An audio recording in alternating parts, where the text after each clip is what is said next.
alhamdulillahilladzi farada 'alaina siyam syahr Ramadan unzila fihi al-Qur'an hudan lin-nasi wa bayyinatin minal huda wal furqan walladzi amara bil muwasalah wa nahaa 'anil munkar wa salatu wassalamu 'ala man ishtarahu bihi billatil 'azim asyhadu an la ilaha illallah wa asyhadu anna muhammadan abduhu wa rasuluh amma ba'd.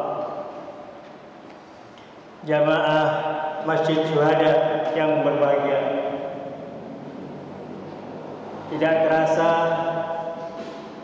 bulan Syam, bulan Syahrul Mubarak, bulan berkah, bulan jihad, bulan sabar telah kita lewati. Pada saat seorang melaksanakan ibadah puasa, ada dua kegembiraan yang kita rasakan. Fisyami farhatani, farhatul indal qadr, wa farhatul minal ifar. Pada saat puasa hadir, pada saat kita melaksanakan syam, pada saat kita menegakkan syam, maka ada dua kegembiraan. Kegembiraan yang pertama adalah diiftari pada saat kita berbuka puasa, yang itu hanya bisa dirasakan oleh orang yang muslim, orang yang Islam, orang yang mukmin. Dan kegembiraan yang kedua adalah kegembiraan pada saat bertemu Tuhannya, fi liqa'i rabbih. Betapa pada saat kita bertemu Tuhan dengan melaksanakan seluruh kewajiban-kewajiban termasuk sunnah-sunnah puasa, itu kita rasakan dengan sholat yang sudah lagi kita lakukan, yakni perintah sholat tarawih dengan witirnya, ditambah dengan takjil yang tadi telah kita rasakan, termasuk bagi mereka yang memberikan ibadah sunnah, melaksanakan ibadah sunnah, dan semuanya tadi hanya bisa kita rasakan, dirasakan oleh orang yang di dalam dadanya ada iman. Oleh karena itulah, saudara-saudara sekalian, para jemaat yang berbahagia, kita harus selalu bersyukur atas nikmat ini. Kalau kita bicara nikmat, maka ada macam-macam nikmat. Syukur nikmat selalu diperintahkan kepada kita. Fa in syakartum la azidannakum wa in kafartum inna adzabi lasyadid. Kalau kamu bersyukur, insyaallah akan ditambah, akan aku tambah. Tapi sebaliknya kalau tidak bersyukur, inna adzabi lasyadid, siksaku amat pedih. Maka kalau kita bicara nikmat, termasuk saya pribadi yang sekarang ini diminta oleh adik-adik panitia. Saya kalau melihat adik-adik panitia yang tadi muda-muda semuanya, saya jadi teringat 55 tahun yang lalu. 55 tahun yang lalu saya setiap saat selalu berdiri di mimbar ini. Pada saat saya masih tinggal di asrama Yasma Putra, yaitu di masjid di sebelah kanan masjid. Saya jadi teringat apa yang dikatakan oleh Sayyidina Ali, fi yadi syubban amrul ummah wa fi bidamiha hayatan. Terletak di tangan kaum muda-mudilah kejayaan umat yang akan datang. Dan fi ikdamiha hayatan, terletak di telapak kaki, di langkah-langkah mereka lah kejayaan yang akan datang. Begitu juga 55 tahun yang lalu, saya hari-hari tiada hari tanpa kegiatan di Masjid Syuhada. Oleh karena itu, saya jadi teringat apa yang disampaikan oleh Bung Karno di dalam buku Di Bawah Bendera Revolusi. We the youth live to power, we the world live to you. Orang yang bisa menguasai orang muda, generasi muda, maka dia akan bisa menguasai yang akan datang. Generasi muda yang bagaimana? adalah generasi muda yang di dalam dirinya ada tiga itu adalah apa yang disebut dengan kematangan intelektual. Ada dalam kuliah-kuliah, ada ceramah-ceramah di Majelis Syuhada selalu ditanamkan kematangan intelektual, karena seluruh materi-materi Islam itu tidak lebih dan tidak kurang, ada selalu hal-hal yang masuk akal. Maka dikatakan bahwa inna dina indallahi Islam. Inna dina indallahi Islam. Banyak di dunia ini agama, akan tetapi agama yang dijamin ada agama Islam. Adakah agama di dunia ini yang sebagaimana Islam? Atau kalau boleh saya sebut, adakah kitab suci di dunia ini yang kitab suci nanti akan turun di dalam Al-Quran pada saat nuzulul Quran, kecuali seperti Al-Quran yang ayat pertamanya berbunyi Iqra, baca. Iqra, baca. Iqra bismi rabbikal ladzi khalaq.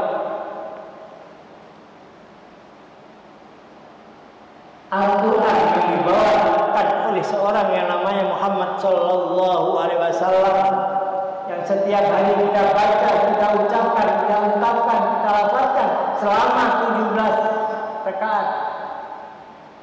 Selalu kita sebut namanya. Buta huruf, umi, tapi dikenal dengan Al-Amin. Yang kitab sucinya itu 15 abad yang lalu turun sampai sekarang.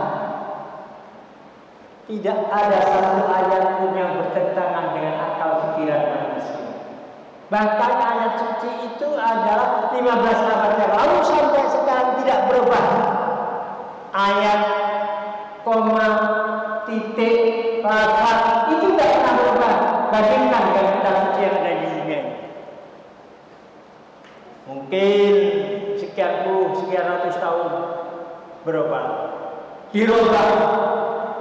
Seperti satu ajaran yang mengatakan bahwa bumi itu adalah datar, dan itu adalah satu ajaran satu agama. Tapi ternyata intelektualisme, kematangan intelektual manusia menyatakan bumi itu bukan datar, tapi bulan. Sehingga orang yang menganggap bahwa bulan karena bertentangan dengan ajaran gereja, maka dia dibakar, dia dibunuh. Galileo Galilei. Alhamdulillah, maka kita bersyukur saudara sekalian. Setiap hari kita mendengarkan ceramah di dalam rangka menuju sebagai seorang insan kamil. Maka puasa kita yang sudah kita lakukan lebih selama seminggu ini itu punya multifungsi. Kalau kita perhatikan puasa yang kita lakukan itu punya banyak fungsi, multifungsi. Fungsi yang pertama adalah fungsi yang kita sebut dengan fungsi konfirmatif. Dengan puasa mengkonfirmasikan bahwa orang yang berpuasa adalah seorang muslim. Ayat yang selalu kita dengar daripada khotib, daripada penceramah, kutiba alaikumusiyam kama kutiba alal ladzina min qablikum la'allakum tattaqun. Ditetapkan puasa ini bagi kamu sekalian sebagaimana telah ditetapkan puasa ini bagi umat-umat terdahulu. Mari kita lihat dalam sejarah perkembangan manusia. Sebelum Islam datang, sebelum Masehi, puasa juga sudah menjadi satu kebiasaan orang-orang terdahulu. Persis seperti ayat Al-Quran menyatakan, "Kama kutiba alal ladzina min qablikum la'allakum tattaqun."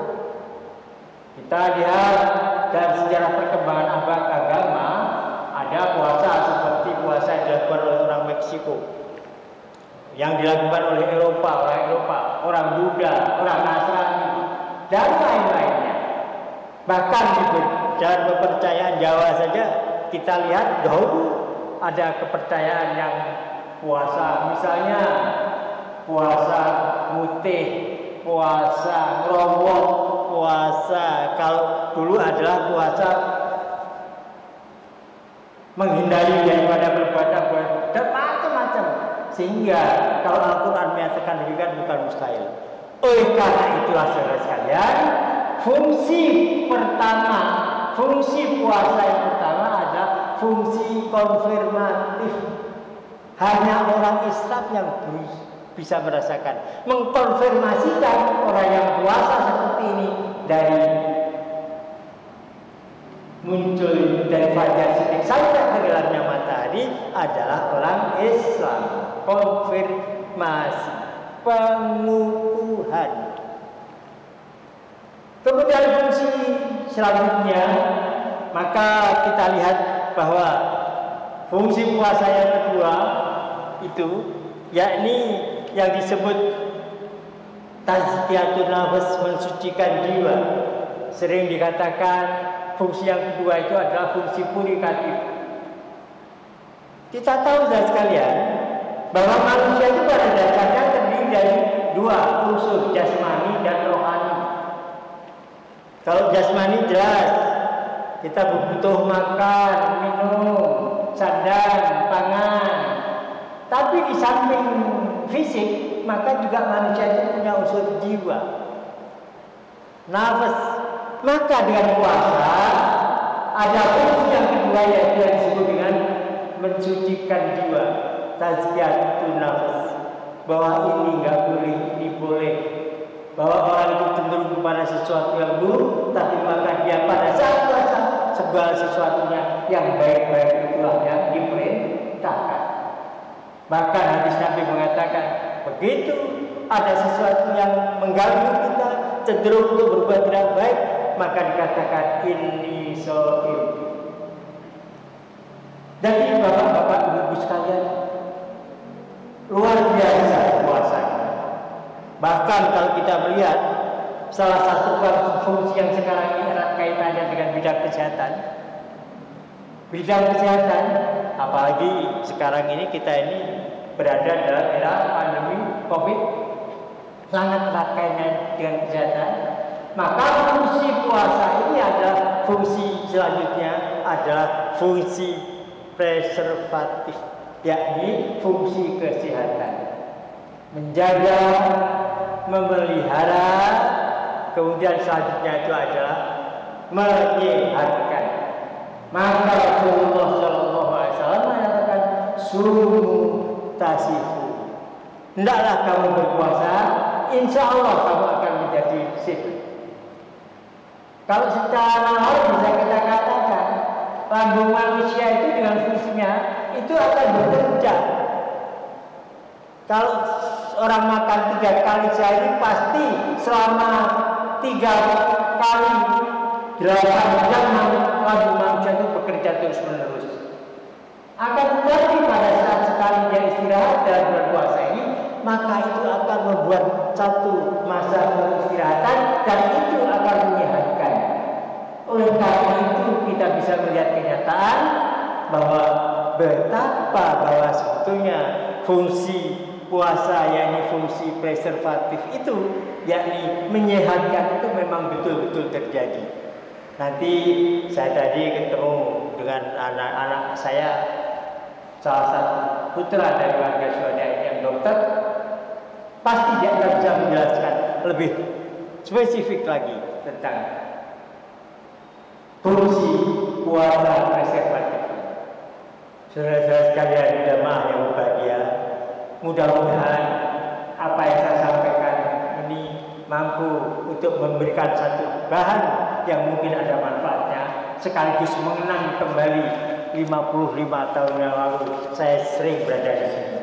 Di mimbar inilah dulu pada saat Willy Brodu Surendra, W.S. Rendra pulang dari Amerika, kami minta untuk menyatakan dirinya bagaimana dia menjadi seorang mualaf sekitar tahun 1970-an.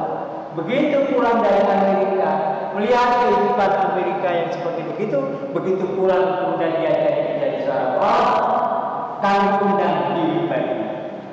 Pada saat Yang lain di mimbar ini juga kami undang salah seorang yang menjadi korban G30 SPKI, yakni Jenderal Abdul Haris Nasution, yang menyatakan juga bagaimana beliau sebagai seorang Muslim merasakan betapa Islam itu adalah satu kebutuhan. Di satu pihak Islam itu satu kebutuhan, maka haruslah merupakan satu kebenaran. Dan alhamdulillah kita jamaah ini merasakan bahwa ad-din wal dina liwalla akbar. Agama adalah rasional, masuk akal. Oleh karena itulah ayat yang pertama yang kami dalam bulan Ramadan ini turun, ayat Al-Quran yang Iqra bismi rabbikal ladzi khalaq. Kalau ada jarum yang patah jangan dimasukkan di dalam hati. Kalau ada kata-kata saya yang salah jangan dimasukkan di dalam hati. Rintek kayu jati, tambah tua, tambah bekti. Saya kira saya ini termasuk yang paling sepuh. Saya lihat banyak yang muda.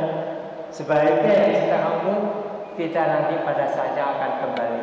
Wala tamutunna illa wa antum muslimun. Jangan sekali-kali kita kembali kecuali dalam keadaan meninggal. Dan salah satu tujuan daripada puasa ini, kutiba alaikum siyam kama kutiba alal ladzina min qablikum la'allakum tattaqun. Fungsi yang terakhir yakni ada fungsi reformatif. Harus berubah kita ini menjadi takut, menjadi orang yang takwa. Karena ketakwaan inilah indikator utama kehebatan seorang ditentukan muslim itu ditentukan oleh takwa. Billahi taufiq wal hidayah. Wassalamualaikum warahmatullahi wabarakatuh.